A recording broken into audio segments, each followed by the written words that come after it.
Going to possibly develop into one of those great last game of the regular season rivalries, kind of like Ohio State, Michigan? Well, we need a win to make it a rivalry. You know, I said that when we played Western Illinois. There hadn't beat them in 17 years at Southern, but you know, that's college football. That's rivalry, and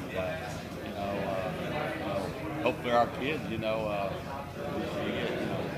want them celebrating, you know, and you're in the zone and you're going to stand down there and have a little ruckus, then maybe you play harder.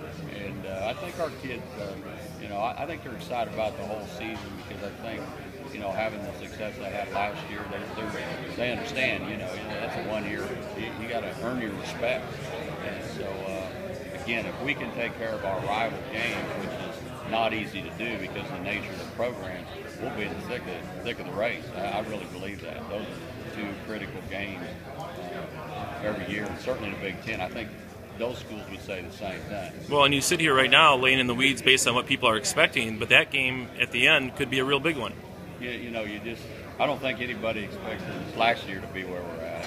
I don't even know where they picked us this year. I hadn't really paid attention.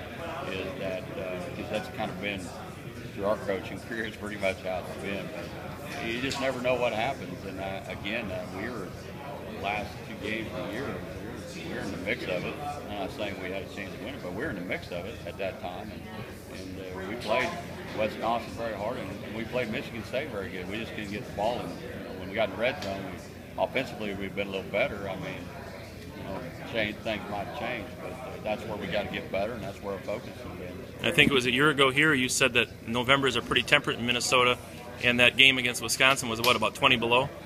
Yeah, it wouldn't matter if we played Wisconsin or our place. It's going to be, you know, it was cold. I mean, think about the Green Bay Packer days. It was cold, but that's good. Mr. Delaney said, and kind of you get in the recruiting part of it. He made a great point today. You got the Southern, you know, in the Southern area during the spring or the early games, they got to play at night, you know, and then we got beautiful weather, you know, through September and October. And then if you're going to play in the NFL, you better be able. Every one of them's got dreams of playing in the NFL. You better be able to play in all circumstances. So I think that's what the big thing for the Big Ten. I don't think people understand. We're pretty, you know, we're a good league, you know, really, because you're going to play in all kinds of different temperatures, and that's something we need to sell better.